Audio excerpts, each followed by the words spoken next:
Hello, I'm Kelly Wilde, tranny tragic from Barnet in Hertfordshire, about 10 miles north of London.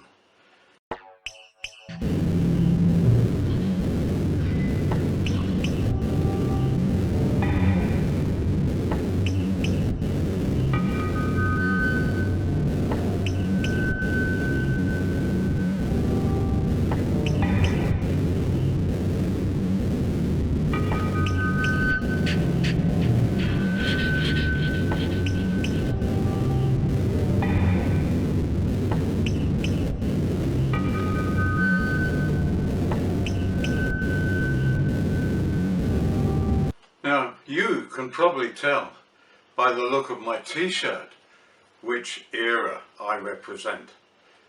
Yes, it's true. I'm 78 years old, approaching 79. Elvis and me, Elvis and I, whichever, you choose. We had a lot in common. We both loved music, and we were both attracted to pretty girls and pretty women, perhaps just a little bit too much. But there were some differences. Firstly, he was slightly better looking than me, just slightly. Also, he was more talented than me, although we both wrote the same number of songs. 0, not 1, zilch. Throughout his entire life, Elvis Presley recorded more than 600 songs, but he didn't write one. So we have that in common. The other thing, the one big difference between Elvis and me, was that he was a religious man, a devout Christian, whereas I am an atheist. Quite a radical atheist at that.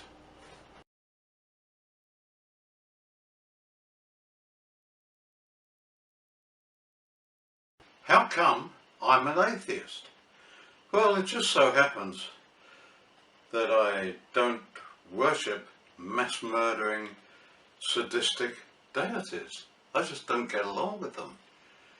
And I'm not impressed by corpses that spring back to life, especially when such corpses condemn 99.9% of all humanity to an eternity spent writhing in the flames of hell. I just don't think that's very merciful, kind, forgiving, caring, compassionate.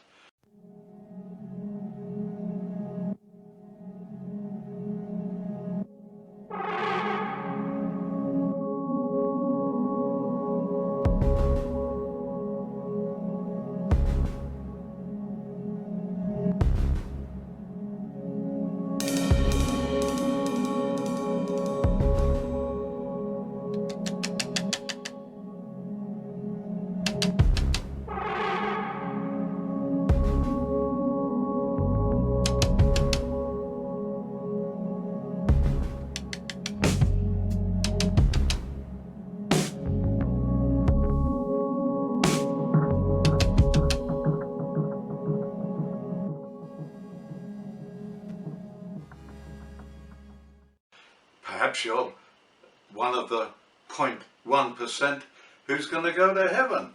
But chances are you're going to join me down in the depths of hell, as Jesus promised. He could have saved us all. He could have forgiven us for failing to worship him. But no, he made it crystal clear that unless we worship him, it's the fires of hell for us. And even if you do worship him, unless you worship him in the correct manner, you're a goner. So you've got that to look forward to.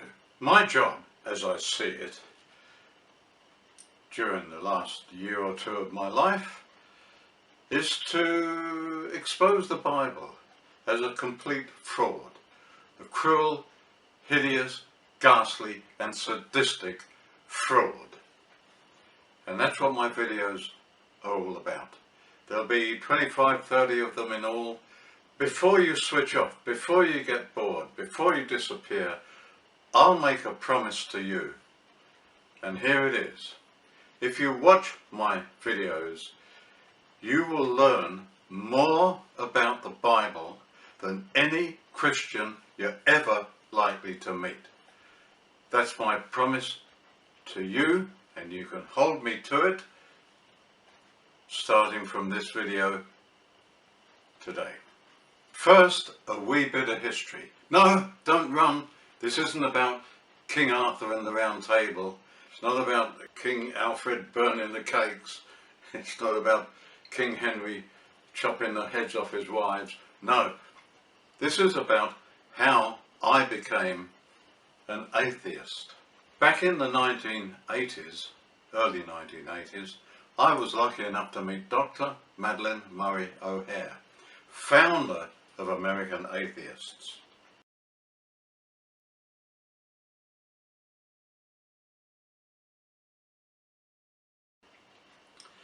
She was convinced that President Ronald Reagan was preparing for World War III, nuclear obliteration, Armageddon.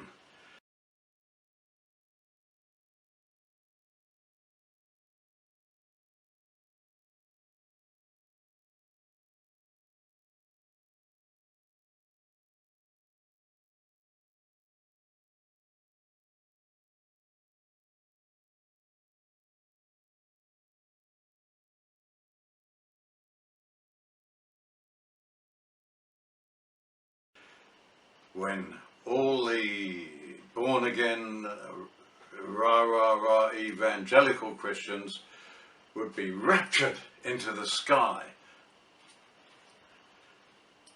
to meet Jesus, who just happens to be plummeting down with a sword protruding from his mouth. Jesus would meet all the born-again fuckheads, give them a little pat on the head, continue plummeting down to earth, do battle with the great beast, 666. After all life on planet Earth, all the wicked people have been reduced to ash. That'd be me, and quite possibly you. Survivors would be eaten by rats, cockroaches, flies, fleas. The born-again floaty ones would flutter down to Earth and repopulate the Earth. This is what Madeleine Murray O'Hair believed that Ronald Reagan was preparing for.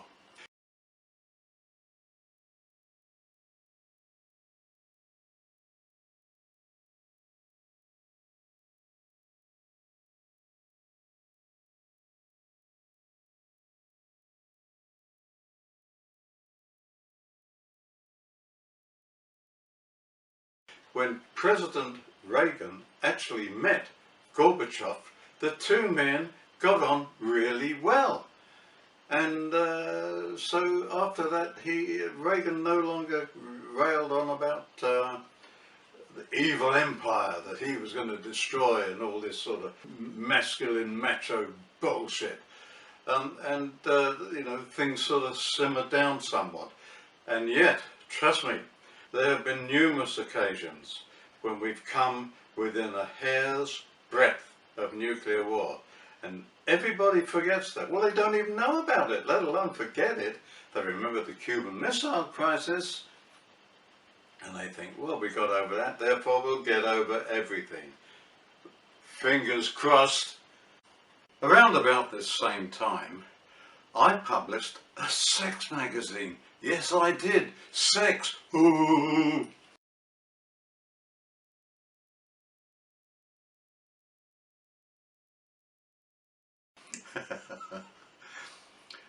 And this magazine became really quite popular. It was called Key Contacts. I was out selling Australian penthouse, not the big USA penthouse, but Australia used to publish its own edition, which was distributed in Australia and New Zealand. I was living in New Zealand at the time, and my magazine outsold Australian penthouse. Not bad for a one-man show. But my magazine came to the attention of the Catholic Indecent Publications Tribunal. It wasn't supposed to be Catholic, it was supposed to be, so what do they used to call it, a quango, quasi-autonomous, some blah blah blah, funded by the taxpayer. Its purpose was to liberalise the censorship laws of New Zealand. But it was taken over right from the very start by Catholics. The chairman was a retired judge, a devout Catholic. All 5 members of the Indecent Publications Tribunal were Catholics. What chance did I stand? I tried to defend it, but it got banned. Actually, in all, it got banned 4 times because I kept changing the name and started up again. It's a long story. But as a result of that first banning, some of my subscribers were outraged. 2 of them in particular, and I'm going to mention their names because I would love to meet up with them again. One was Bill Burston and the other one was Cheyne McDowell. These 2 subscribers, Bill and Cheyne, they showed me that the Bible offends on all 5 grounds: sex, horror, crime, cruelty and violence. So I decided to look into it. And that, cut a long story short, that's how I ended up at the New Zealand Rationalist Association, and that's how I bumped into Madeleine Murray O'Hare.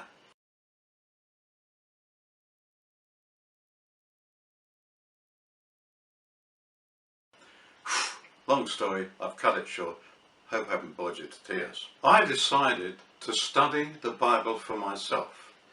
And so I got a hold of this little book here, the Bible Handbook by 2 guys, Foote and Wheeler. They were publishers of the Freethinker magazine back in 1895, early 1900s. So this little book here is about 120 years old. It's quite a rare book actually, it's difficult to get hold of a copy. They had already done my work for me. They had studied the Bible and they divided it into different categories. There was absurdities, contradictions, atrocities, all sorts of different things. When it came to obscenities, they were a little bit stuck because you would be arrested and imprisoned if you mentioned, if you published any of the filth that the Bible is full of. So what they've done here, they've mentioned chapter and verse, but they haven't actually provided you with the actual text from the Bible. And I decided that's what I'd do. So that's what I decided to do. I thought I'll write and publish an updated version of the Bible Handbook with all the filth as well as the absurdities, atrocities and contradictions and all the rest of it. And here was the result. Don't worry, I'm not trying to sell this to you, it's out of print at the moment. But I spent the next 8 years actually reading the King James Bible and also the New American Standard Bible, because you need a more modern Bible to figure a few things out. More about that later. So this is 360 odd pages. These are my discoveries about the Bible, the most disgusting, evil, hideous, ghastly and sadistic book ever published. There's stuff in the Holy Bible that would make the Marquis de Sade wince. It was originally written by hand, ballpoint pen, paper and pen, pen and paper. A lot of writing. And then eventually as a part of my publishing company, I purchased an $18,000 compographic edit writer. That's right, huge machine the size of the average piano. And I copied all my text. They ended up on cards this high. I copied all the text onto the edit writer. But the thing was, there was no such thing as spell check in those days. Remember, I'm going back to the mid-1980s now. There was no such thing as spell check. But as a matter of fact, I didn't do too bad a job. There's very few spelling mistakes here, but there are quite a few, you know, because you can tell by the way I speak, I'm not a particularly well-educated man, or girl, whatever I pretend to be. I had a very average education. I left school the day I turned 15. It was a Tuesday, as it happens. And before long I was in the Merchant Navy as a deck boy. That's deck with an E, not an I. So, you know, even so, I don't think I made a bad job of it, but I've decided to edit it and reformat it and republish it in about a year's time. I'll let you know when it's ready. This book is crammed with some of the finest writing you'll find anywhere in the world. I'm not talking about my writing, that was a bit of a struggle. I'm talking about people like Thomas Paine and Robert G. Ingersoll and Elizabeth Cady Stanton. I've broached, whichever you prefer, copyright. I've got some of the top essays from these great atheists and free thinkers.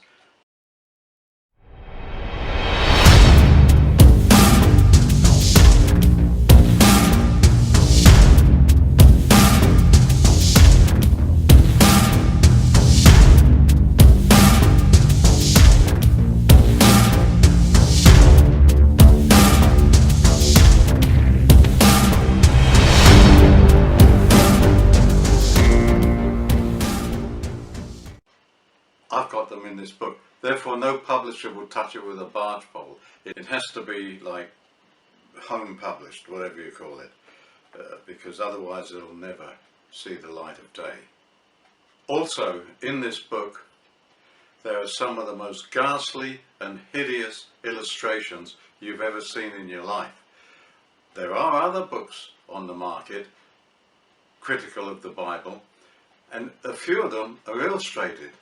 But the sort of illustrations you find in those books are very, very tasteful. They're designed not to offend anybody, you know, nor leading all the animals up the gangplank, and there's Jonah being swallowed by a whale, and there's Jesus handing out his loaves and fishes, things like that.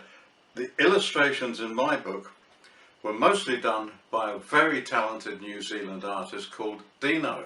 I'd love to meet up with him too, because there are a couple of extra drawings I need, a couple of things I forgot to mention, such as where happy the man who taketh and smasheth thy children against a rock. Horrible things like that. That's what I mean when I say, you know, things that would make the Marquis de Sade wince.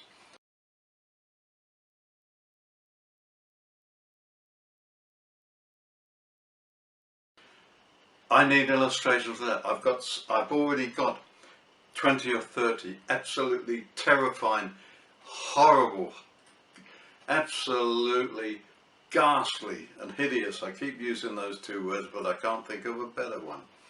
Hideous and ghastly illustrations in this book, which will make you shudder.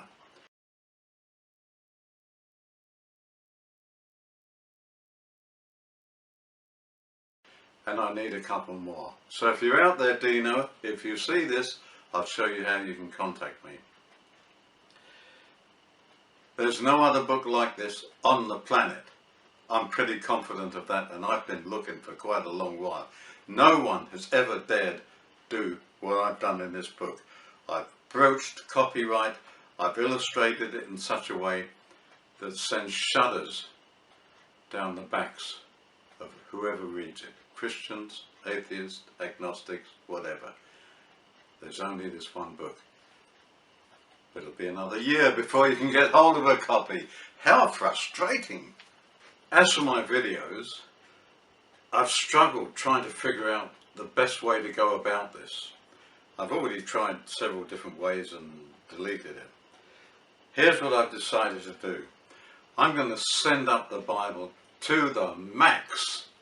You'll get text from time to time, sort of shh, or shh. Might not make that sound, but you'll get little bits of text telling you the actual chapter and verse from the Bible, but I will just send the whole thing up to the max.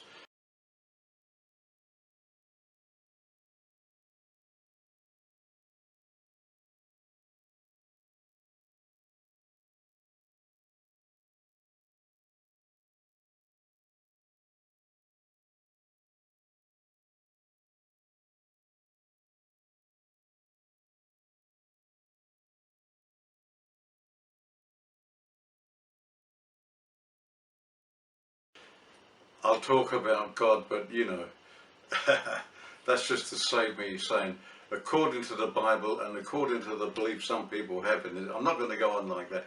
I'm just going to say, God says, slaughter every man, woman, child and baby. Let none survive. I'm just going to like say it as it is, as I see it today. And some people say, oh, you know, that's not quite according to the... That last bit was quite according to the Bible. It was absolutely straight from the King. But a lot of the stuff I'll be talking about, I'll sort of say it my own way. But at the same time, I'll give you little quotes from the actual Bible.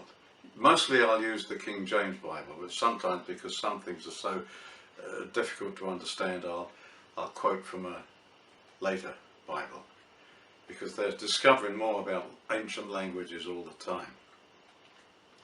So you ready for this? I'll repeat my promise once more. If you watch my videos, I promise you, you will end up knowing more about the Bible than any Christian you're ever likely to meet. That's my promise to you. Stand by your bunks. And now for something completely